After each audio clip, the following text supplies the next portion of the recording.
somehow, in the middle of a series that they did not give a shit to advertise,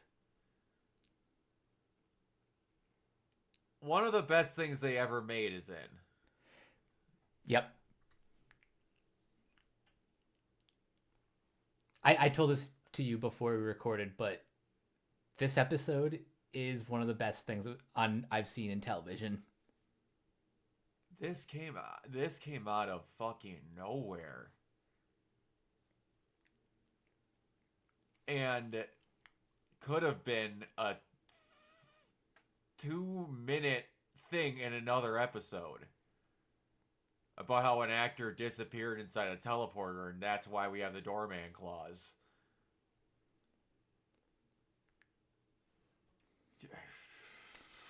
But no, that wasn't good enough. We had to have his entire story. I gotta have this slight nod to. Like, I looked up the character because the costume did look somewhat familiar.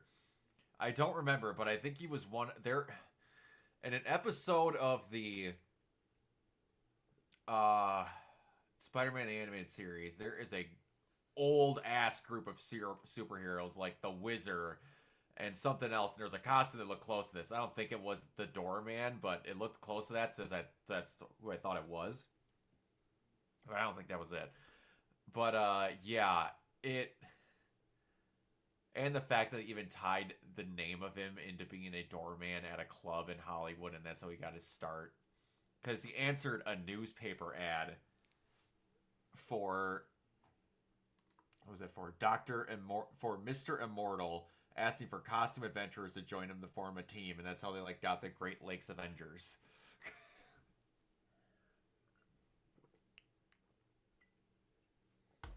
But they had they gave this guy the full life of a Hollywood celebrity, from nothing to pure accident ruining his life. Yeah, I love how this all starts with meeting Josh Gad of all people. Uh-huh. Yeah, with Josh Gad rapping the Olaf song in a club. And just the little bit of extra added just set feeler of this entire episode being in black and white. Like, this didn't have to be, but it made it feel better. Yeah, I can't explain why, but it added so much that this was in black and white. And I don't know who made that decision, but they deserve a raise. there's something about the black and white of it all that made it feel um like the events had more weight to it. Yeah, like you were feeling this more with him. Like the stuff. Like, I almost guarantee when they were shooting the stuff with him in the doorman dimension, or whatever you would call it, like his insides or whatever, when you see him internally screaming, that it didn't look as great in color. And it was mostly black anyway. And then they looked at it in black and white and went, no, we should probably do this entire episode in black and white. And especially with the suit of his being black and white as well, everything in it just worked really good. You had, like, I wrote down the starting as a doorman, becoming an assistant, to becoming a movie star, to becoming uh like late on payments because your one gimmick stopped working and you're missing payments and all this stuff, and then like your one big possible comeback you get, and it totally gets fudged by a complete accident, and then you're outcast forever for the rest of your life with this one thing.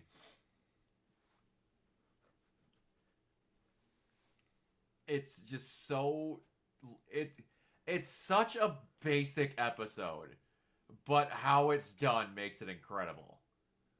Oh, yeah, for sure. Like, this is not an out, like the doorman thing and all that is a really great idea. Whoever would have thought of just random this is another thing, like, who the fuck in the episode thought, yeah, man, let's bring Doorman in, make him a crucial episode for why Simon's going to have trouble later. And then someone went, who the fuck is Doorman? And then went, I don't know. Like, we're gonna make this work. And, like... So I actually just looked this up. He is a member of, like, the West Coast Avengers. I also remember the Great Lakes Avengers. Like, no, I get this. I'm talking about the meeting where they went, we need to have a superhero be the problem for Simon, and then someone said Doorman, and they went, who the fuck is Doorman? But no, they found the perfect way to bring this character in. Mm-hmm. And they didn't even have him be technically a superhero. Like, ever.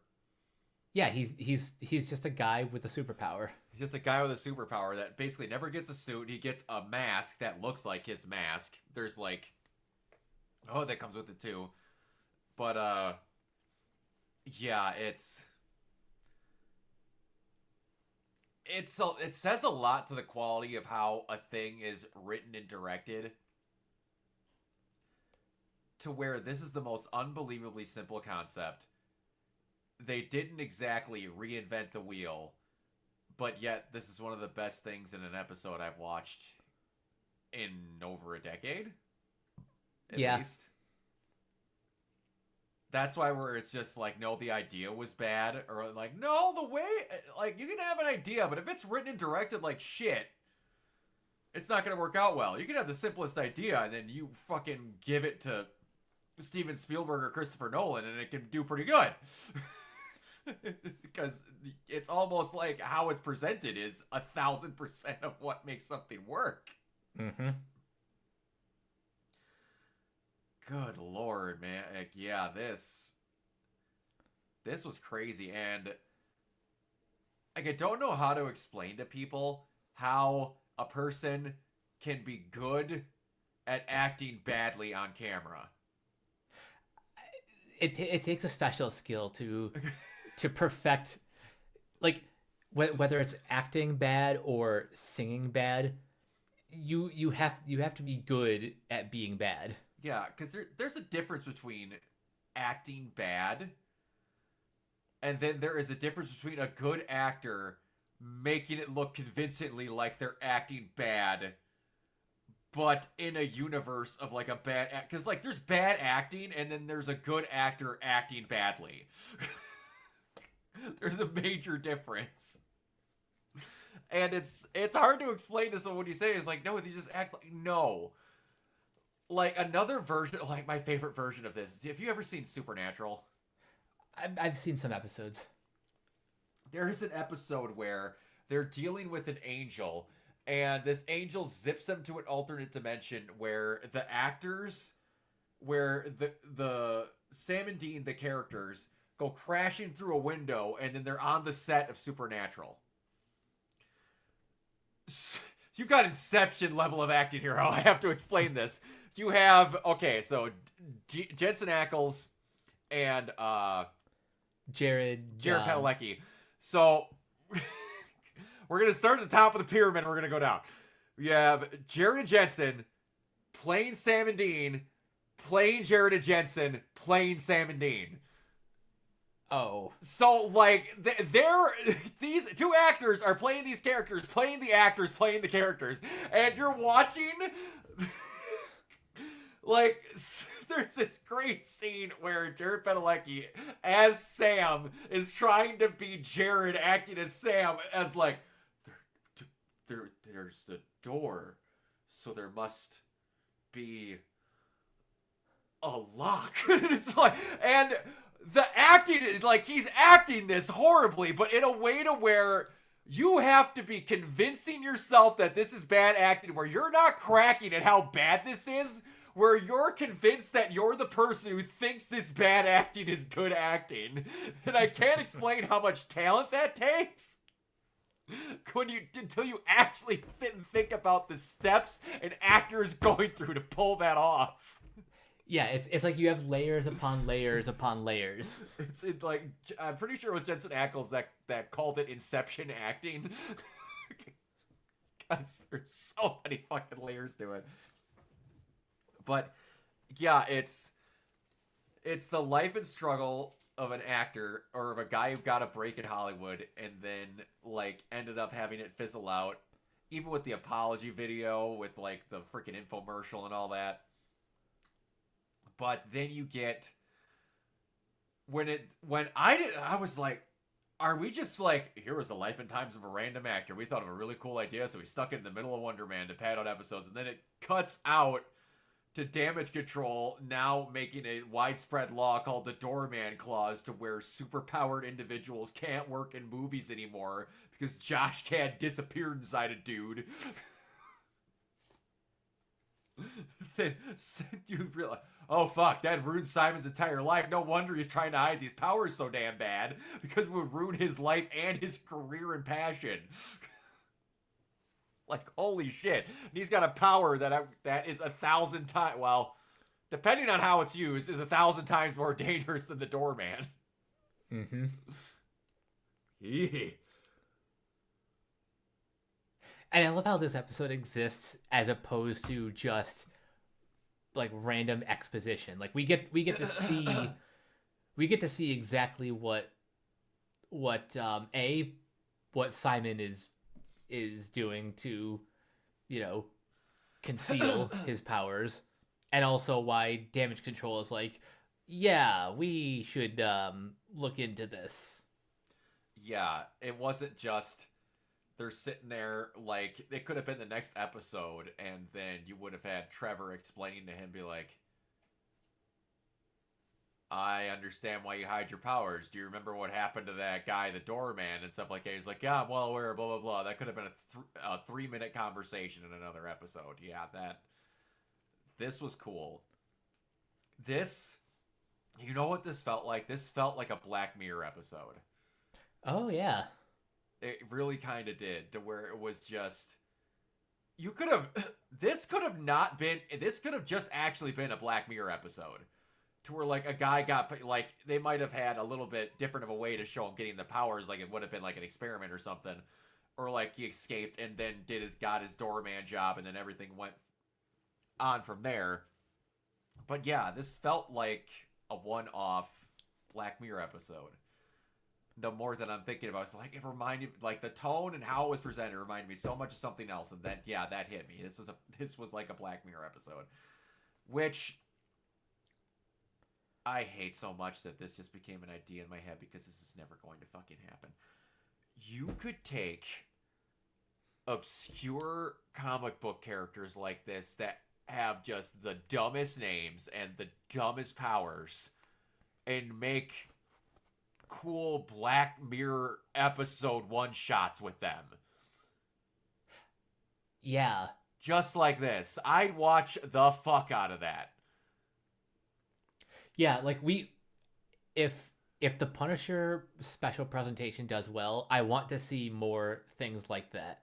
Oh, God. That makes me so upset, because that's never gonna happen. That's such a good idea. Ah, damn it. That's such a good idea. That's never gonna happen. Oh, fuck. Like, he's more known, but like Victor Creel, the Absorbing Man. Like, you could do a freaking horror one-shot with that. There's some other stuff if you really went digging. If you had someone with, like, James Gunn's sensibility and knowledge in the control of, like, running a show, you're like, hey, who are the 8 freaks you want to put on this year that are never going to appear in Marvel in the MCU? I get to come up with some. What were you thinking? Yeah, no, seriously, I need to see something like this. Yeah. Oh, yeah. But, you got anything else? All I have to say is that this episode was fantastic. Yeah. I am really digging this show so far. So am I. It's really good. This is the best episode that's been in it so far. Oh That's yeah, nothing, easily. that's nothing against Simon because he was refereeing it for 2 seconds, but like, yeah, just the presentation, everything behind this was ridiculous. All right, where can everybody find you, Mike? You guys can find me on various social media sites at Captain K42. You can check out my quick thoughts on letterbox.com/Coach K42. And you can follow Renegade Pop Culture on Facebook and Blue Sky at Renegade Pop Culture. You can also find us on YouTube at Renegade Pop Culture or Organoid Zero. Find us on Podchaser. Consider supporting our Patreon at patreon.com/Renegade Pop Culture. Listen to all of our podcasts on Spotify, Apple Podcasts, or wherever you listen. And last but not least, everything can be found at renegadepopculture.com. Need an escape? So do we. Exactly, and you can find me everywhere at Organoid Zero, mainly on Twitch and YouTube. If you're into conventions and cosplaying and the like, you can check out my Instagram over at Organoid Zero, where all of that stuff is at. Alrighty, until next time, we will see you all later. Bye! Peace.